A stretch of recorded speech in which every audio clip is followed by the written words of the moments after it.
오늘은 드디어 모세가 출애굽한 경로를 따라가 보겠습니다.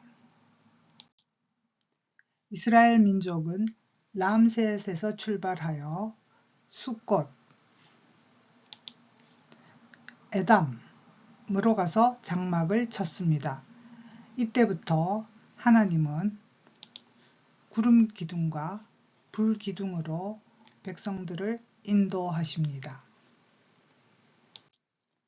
이스라엘 민족이 바알스본 맞은편 홍해 바닷가에 진을 치고 있을 때 변심한 바로의 군대가 추격해오고 있었습니다. 이스라엘 백성들은 심히 두려워하며 하나님께 부르짖습니다. 그러자 하나님이 홍해물을 가르셔서 이스라엘 백성들은 홍해를 마른 땅같이 건넜고 다시 물길을 돌이켜서 뒤따라온 바로의 군대는 모두 수장되었습니다. 홍해를 건너간 이스라엘 백성들은 에담 광야 또는 수르 광야를 3일 동안 가서 마라에 도달하였습니다. 민수기에는 에담 광야라고 나와 있고 출애굽기에는 수르 광야라고 나와 있습니다.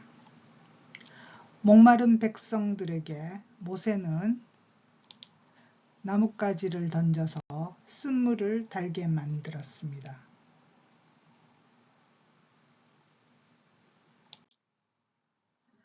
출애굽하는 경로에 있어서 출애굽기랑 민수기, 신명기 등의 성경에 기록된 지명이 각각 상이하여 람셋에서 가데스바네아에 이르는 경로도 성경학자에 따라서 북쪽 경로, 중앙 경로, 또 다른 중앙 경로, 남쪽 경로, 또 다른 남쪽 경로 등 매우 다양합니다. 우리는 가장 보편적인 남쪽 경로를 따라 가보겠습니다.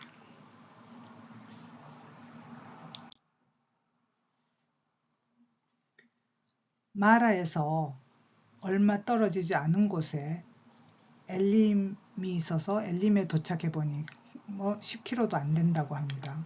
엘림에 와보니 그렇게 물이 없었던 마라와 달리 엘림에서는 물샘이 12개나 있었고 종려나무가 70주나 있었다고 합니다.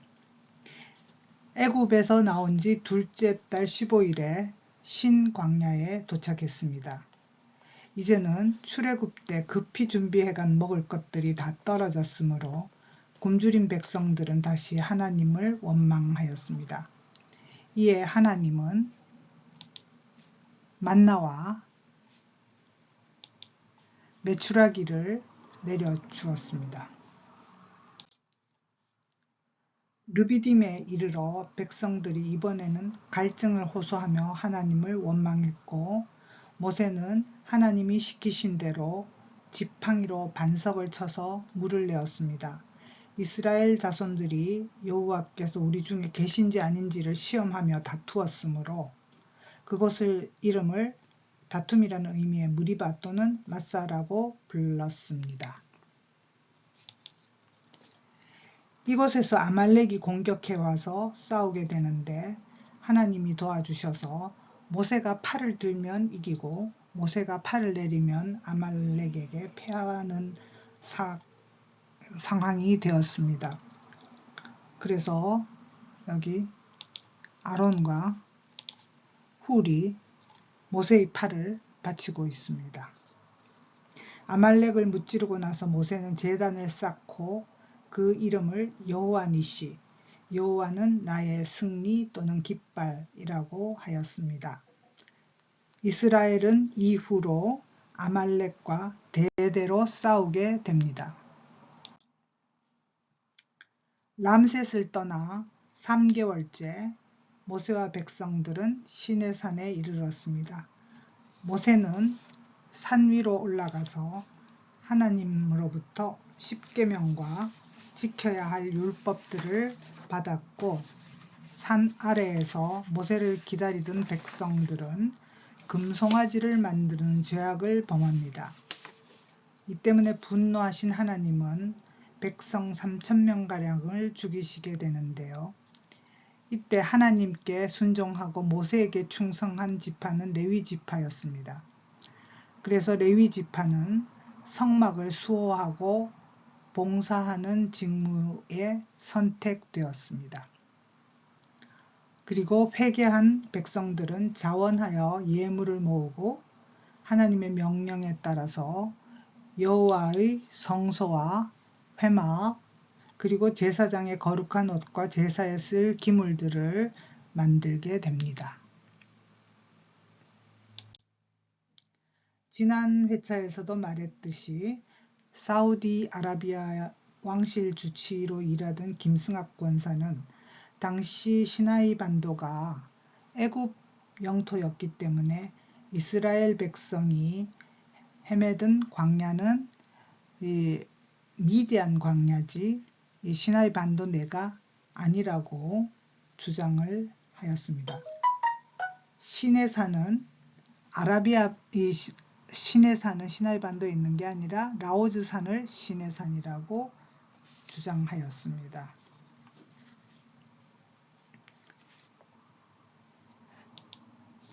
김승학 권사가 주장하는 출애굽 경로입니다.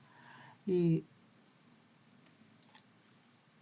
홍해의 수에즈만 대신에 아카바만을 건너서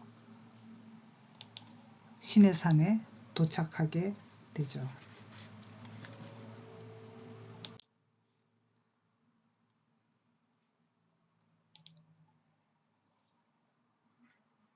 (3일) 더 가서 다베랴에 도착했는데 여기서도 백성들이 하나님을 원망하자 진노하신 여호와께서 여호와의 불을 그들 중에 붙여서 진영 끝을 불살랐습니다. 이에 모세가 기도하여 불을 껐습니다.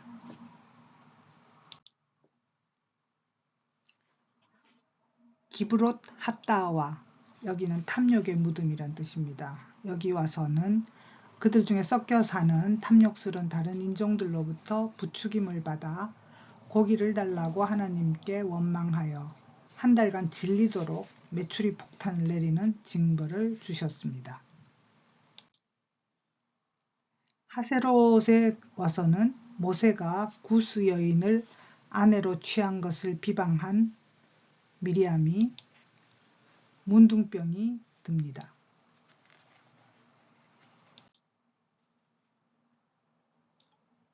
이스라엘 백성들은 가데스 바네아 근처 바란 광야에 진을 치고 가나안 정탐을 하게 됩니다. 40일 동안 정탐한 경로는 신 광야에서부터 하맛 어기 르홉에 이르렀고 네겝에서 올라가서 헤브론에 이르렀습니다. 그곳에는 거인 아낙 자손들이 살고 있었습니다. 에스골 골짜기에서 포도송이, 석류, 무화과 등을 따왔습니다. 12명의 정탐꾼 중 여호수아와 갈렙 외에는 하나님을 믿지 못하고 가나안 정복을 두려워하는 보고를 하였으므로 이후 40년간 광야를 방황하게 되었습니다. 아말렉인과 가나안 사람인들을 피해서 홍해길을 따라 광야로 들어가라는 하나님의 명령을 거역하고 그들을 치러 갔다가 아랏색에 패하였습니다. 그 뒤 고라, 다단, 아비람, 온 등이 모세와 아론의 지도에 불만을 품고 대적하다가 땅이 갈라지면서 그 속으로 매장당하는 사건이 벌어집니다. 또 분향하던 250명이 불로 소멸당하는 사건도 발생합니다. 또한 연병이 돌아 14,700명의 이스라엘 백성이 죽게 됩니다. 아론이 기도하고 향을 피우면서 연병이 그쳤습니다. 이런 일들로 백성들의 원망이 커지자 하나님은 레위 지파와 아론 대제사장을 확고히 하게 하려고 12지파의 지팡이를 장막 안에 하룻밤 두자 그랬는데 다음날 아론의 지팡이에서만 싹이 나고 살구 열매가 열렸는데 이를 증거궤 안에 간직하고 반역한 자의 표징으로 삼았습니다. 그 후 이스라엘 백성들은 40년간 광야를 방황하게 됩니다. 세일산도 두루 다니고 엘랏 에시온게벨 곁을 지나가고 세렛 시내 쪽도 갑니다. 여기서 보면 가데스 바네아에서 홍해로 가는 홍해길이 있고 또 이 사해에서부터 연결되는 아라바 길이 있고요. 또 모압 광야 길이 있습니다. 가데스 바네아에서 제일 가까운 길은 이 사해 옆길이라고 불리우는 이 주황색 길이죠. 그렇지만은 에돔 왕이 못 가게 해서 사실은 이렇게 돌아서 가게 됩니다.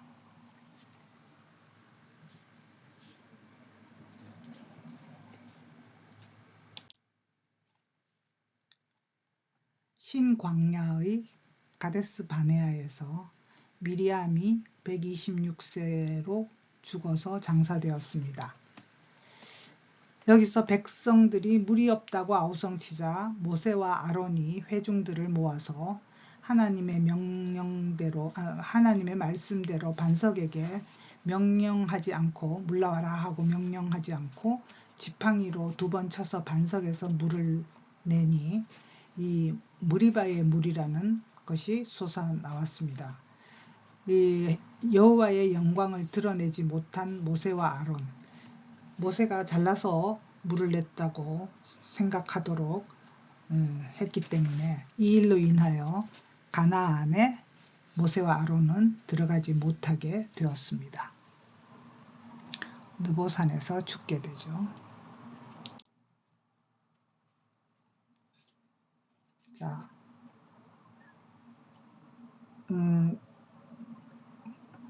광야 생활을 마치고 이제 가나안으로 들어가게 되는 과정에서 우선 에돔 왕이 에돔 땅을 통과하지 못하게 합니다. 그리고 아론은 호르산 위에서 123세의 나이로 아들 엘르아살에게 제사장의 직위를 넘기고 죽었습니다.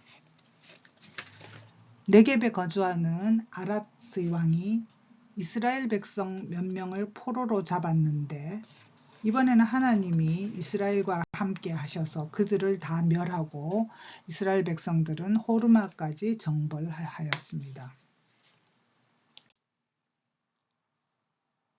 아론이 죽고 호르산에서 모세가 죽는 비스가산까지 가장 지름길인 사해 옆길, 사해 옆길은 에돔 왕이 가로막아서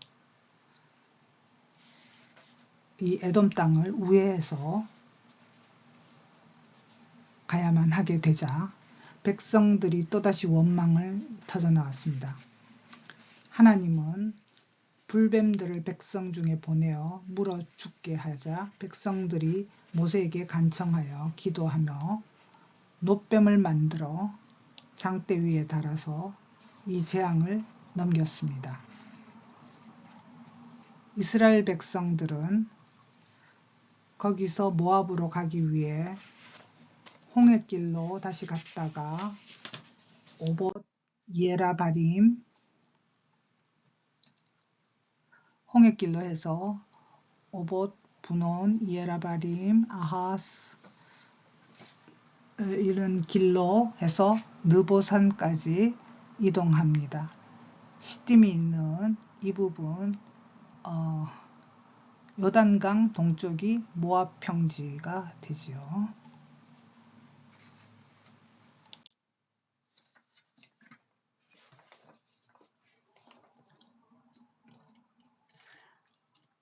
이 간 도중에 여기가 모압이고 아모리족이 사는 시온 왕, 또 옥이 사는 아모리족의 땅 바산입니다.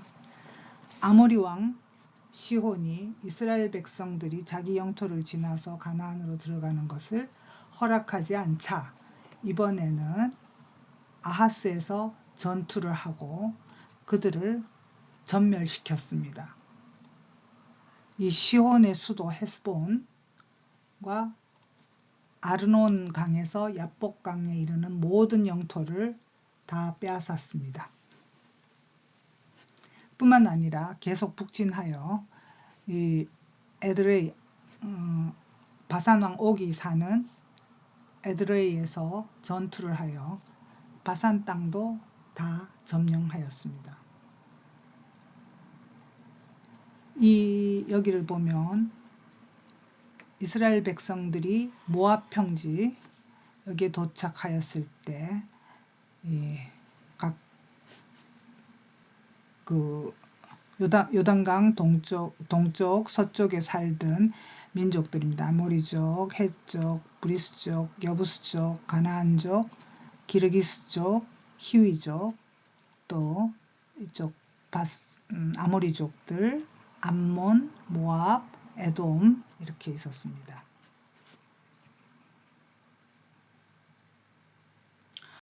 이렇게 이스라엘 백성들이 아모리족들을 멸절시키는 것을 보고 모압 왕 발락은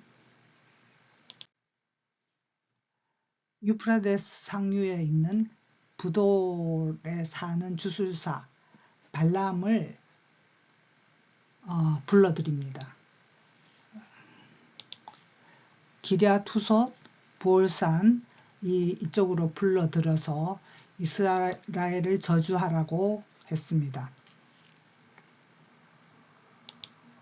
이때 발람이 탄 나귀가 하나님의 천사를 보고 놀라서 움직이려고 들지 않고 말을 듣지 않습니다. 간신히 이 사태를 파악한 발람은 이 천사의 명령대로 가서 이스라엘을 축복하는 말만 하고 돌아가게 됩니다.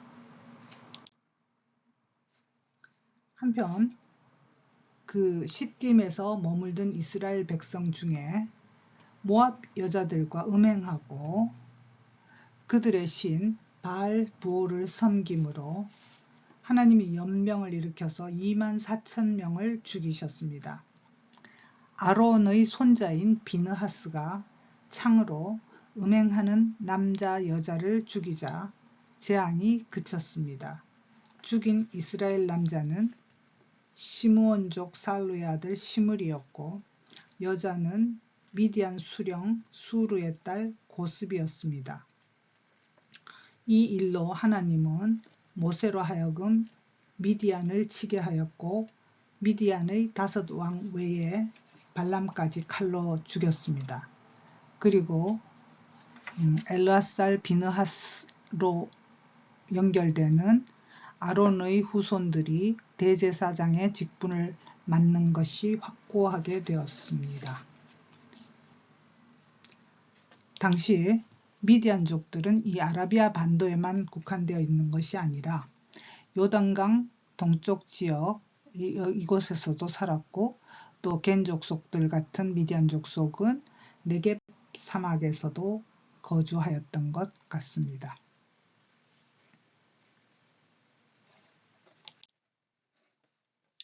이스라엘이 아모리족 속 시온 왕과 바산 왕 옥의 땅을 점령했지만 이곳에 있던 그술족이나 마갓 족속은 쫓아내지 못하였습니다. 훗날 다윗 왕은 그술 왕 달메의 딸과 결혼하여 압살롬을 얻게 됩니다. 요단강 동쪽의 점령한 땅들이 매우 비옥하였으므로 그곳을 탐내는 갓 자손, 루벤 자손, 또 므낫세 반 지파에게 미리 이 지역을 할당하게 됩니다. 가나안 입성 전에. 아직 탈환하지 못한 가나안 땅도 각 지파별로 제비를 뽑아서 미리 분배를 했습니다. 아셀, 납달리, 스불론, 이사갈, 므낫세 남은 반지파, 에브라임, 단지파, 베냐민, 유다, 그리고 시몬 지파가 각각 자기의 영역을 정했습니다. 여호수아에게 후임을 맡기고 모든 일을 마친 모세는 느보산 꼭대기에 올라가 가나안 땅을 바라보며 120세에 죽었습니다. 그는 벳볼 맞은편 모압 골짜기 어딘가에 장사되었습니다. 이상입니다.